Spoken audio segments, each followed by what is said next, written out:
Ce mercredi 1er février, le média Konbini a publié sur sa chaîne YouTube une interview de Natou par le journaliste David Castello-Lopez. Elle s'est confiée honnêtement sur son enfance dans un internat, sur son parcours dans la police ou encore sur ses névroses.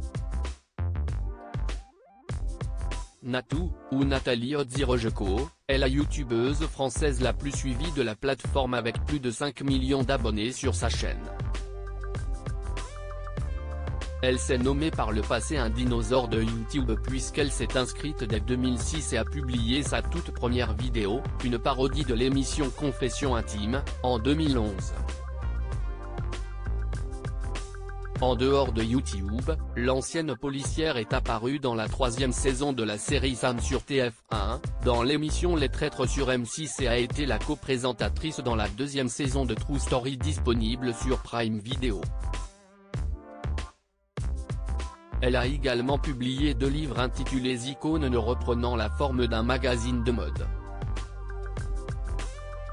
J'ai essayé de me faire hypnotiser pour ça. Natou était l'invité du journaliste David Castello-Lopez pour le média Konbini dans le format Small Talk, à découvrir ici, la faisant ainsi parler de tout, sauf ce pourquoi elle est connue. La créatrice de contenu s'est ainsi confiée honnêtement sur son enfance dans un internat, sur son parcours dans la police ou encore sur ses névroses. Est-ce que tu as des névroses ou des obsessions ? Lui a demandé le journaliste. Non, je ne pense pas avoir d'obsession, ni de peur, a-t-elle répondu rapidement avant de se souvenir de quelque chose. Enfin, il y a un truc, j'ai essayé de me faire hypnotiser pour ça. Si je ne mange pas une tablette de chocolat par jour, je meurs. Enfin, c'est ce que me dit mon cerveau.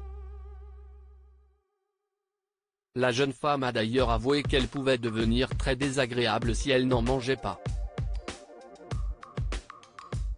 Et il y a des moments où si je ne mange pas mon chocolat, je peux être vraiment énervé et trembler comme quelqu'un qui est en manque de clope quoi.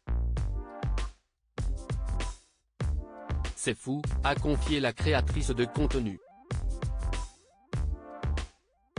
Je devais les serrer très fort. Natou a ensuite expliqué comment s'étaient passées ces séances d'hypnose. On était en train de travailler là-dessus et je devais visualiser mon estomac, serrer mon poing et imaginer que c'était mon estomac, et je devais le serrer très fort pour bloquer toutes envies de chocolat, a-t-elle raconté.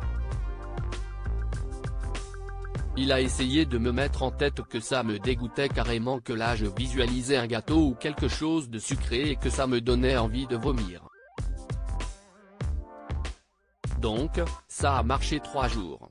Malheureusement, l'hypnose n'a pas vraiment fonctionné sur elle, à son plus grand regret. À lire aussi, Natou se confie sur le départ de son père. J'avais 4 ans, ma mère a dû se débrouiller toute seule.